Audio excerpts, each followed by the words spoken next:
This is the WJTS News. In tonight's news, 3 people injured in a rollover accident involving an armored truck west of Ireland. 6 Dubois County men arrested in a drug-dealing roundup. Dubois County 4-H livestock judging team performs well at nationals. And Carrie Snyder talks with the Dubois County Humane Society. Kurt Guxell looks at sports, followed by WJTS Inform. Tonight, we talk with Carla Striegel-Winter with the Dubois County Solid Waste District about water bottles. All this and more on 18 WJTS News.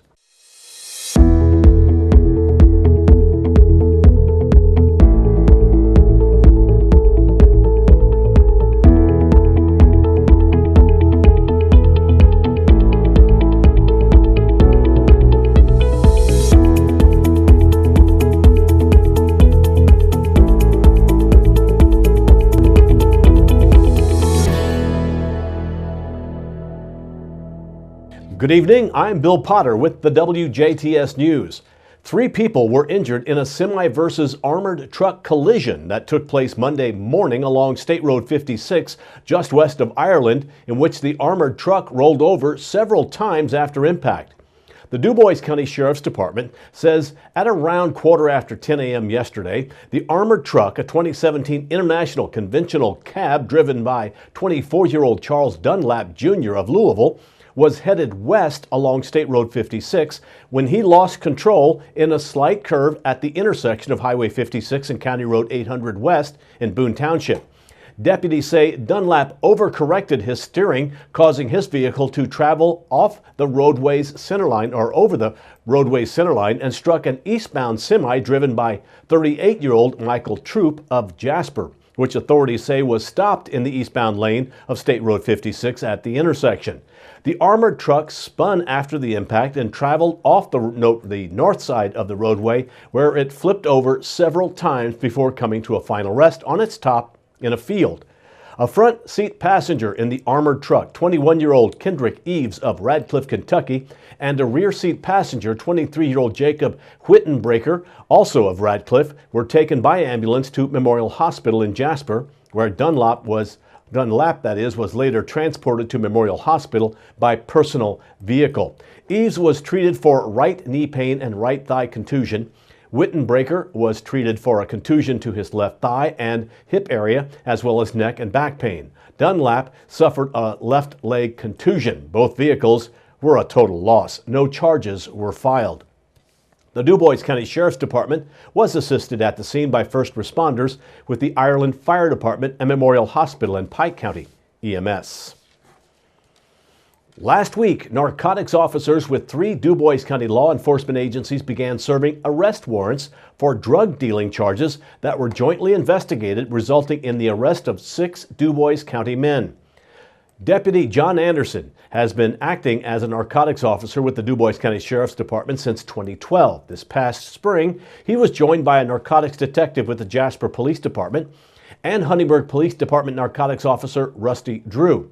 Last week, these officers began serving arrest warrants for drug dealing charges that they jointly investigated. Those arrested and facing drug dealing charges as part of the latest string of arrests include 43-year-old Sheldon Pasquino of Jasper on felony counts of dealing in a narcotic drug and dealing in a Schedule III controlled substance. 39-year-old Adam Schnare of Huntingburg is facing a felony count of dealing in methamphetamine. 39-year-old Darren Bullion of Jasper is dealing in a narcotic drug, a level 4 felony. Bullion also has an additional dealing case for which he was arrested, and that is for felony counts of dealing in methamphetamine. 54-year-old Charles Morrison of Jasper, a felony count of dealing in methamphetamine. Morrison also has an additional drug-related case for which he was arrested for a Class A misdemeanor count of theft. 44-year-old Anthony Beckham of Huntingburg, felony dealing in methamphetamine. And 34-year-old Juan Avalos of Huntingburg, who was charged with 2 felony counts of dealing in methamphetamine. In the past, the Dubois County Sheriff's Department and the Dubois County Prosecutor's Office collaborated to coordinate roundups with a large number of drug dealing arrests. However, given the overcrowding issues at the Dubois County Security Center, the prosecutor's office has been filing a smaller number of warrants at a time. In a release, Du Bois County Chief Deputy Prosecutor Beth Summersheim says even though they are no longer coordinating roundups, the public should not believe that the drug problem in Du Bois County has gotten better. Summersheim says the drug problem in Du Bois County has continuously gotten worse since they started with Operation Big Brother back in June of 2014. Summersheim stated that the 3 narcotics officers are participating in the undercover drug buys with confidential informants and undercover police officers on a daily basis. She says they have been doing an outstanding job seeking out the major drug dealers in the community. The narcotics officers were assisted by other officers in their respective departments, and they've also been assisted by the Indiana State Police. As in prior drug operations, the informants used in the undercover drug buys are primarily developed through street-level arrests made by uniformed patrol officers and the narcotics officers. Additional arrests are expected in the coming days. 7 Indiana Main Street communities will participate in community transformation workshops with the assistance of National Main Street Center consultants from November through February. Among the group is the city of Jasper. The 7 organizations volunteered to be a part of this pilot program sponsored by the Office of Community and Rural Affairs Indiana Main Street program. The 2-day workshops will help continue the advancement of each community's downtown area. The other 6 communities are Angola, Beech Grove, Madison, Peru, Terre Haute, and Winnemac. These workshops provide services to assist the Indiana Main Street organizations to define community-informed and market-driven strategies that can direct and strengthen its revitalization efforts. Matt Wagner, Vice President of Revitalization Programs for National Main Street, says they believe these 7 communities will be able to implement the recommendations and demonstrate a measurable impact to be a case study for the other Main Street communities in Indiana. Wagner says community engagement and enthusiasm will make for a dynamic and successful program. Jody Golden, Okra Executive Director, says all 7 communities have demonstrated the effective implementation of the Main Street 4-point approach and says the refreshed Main Street approach will help each community and their Main Street organizations identify and build on its greatest economic strengths through targeted community development strategies while continuing to use the 4-point approach. Golden says their goal for each Indiana Main Street organization is to have a comprehensive plan to guide their work for the next 3 to 5 years. The visits will involve community input by a pre-visit survey, research on market conditions, specific gaps, and key opportunities that can strengthen the downtown district. For information on the sessions being held in Jasper, contact Nancy Eckerly at the Jasper Chamber of Commerce, 812-482-6866, 482-6866, or email chamber@jasperin.org.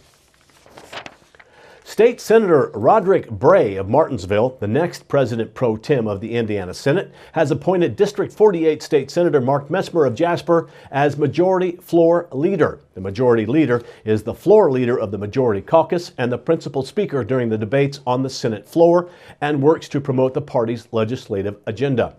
Meanwhile, Bray also announced the Senate Standing Committee chairmanships for the 2019-2020 Indiana General Assembly. Among them are State Senator Mark Messmer of Jasper as chair of the Senate Committee on Environmental Affairs and the Committee on Joint Rules, Senator Eric Bassler of Washington as chairman of the Senate Committee on Insurance and Financial Institutions, and Senator Jim Tomes of Wadesville as chairman of the Senate Committee on Veterans Affairs and the Military.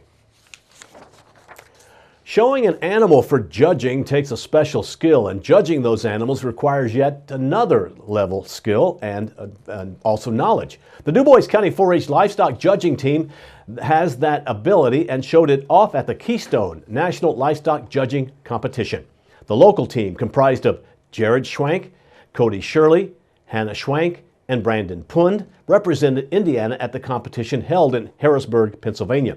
In order to qualify for the Nationals, they competed earlier this year at the state livestock judging competition held at Purdue.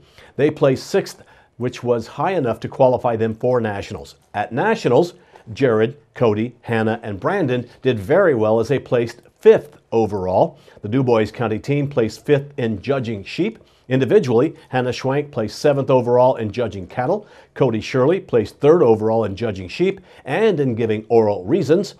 Cody Shirley was also placed 5th overall as an individual. The Dubois County 4-H livestock judging team is coached by Steve Ading, Austin Egloff, and Justin Licklider. An Orange County woman has pled guilty to unemployment insurance fraud in Orange County Circuit Court.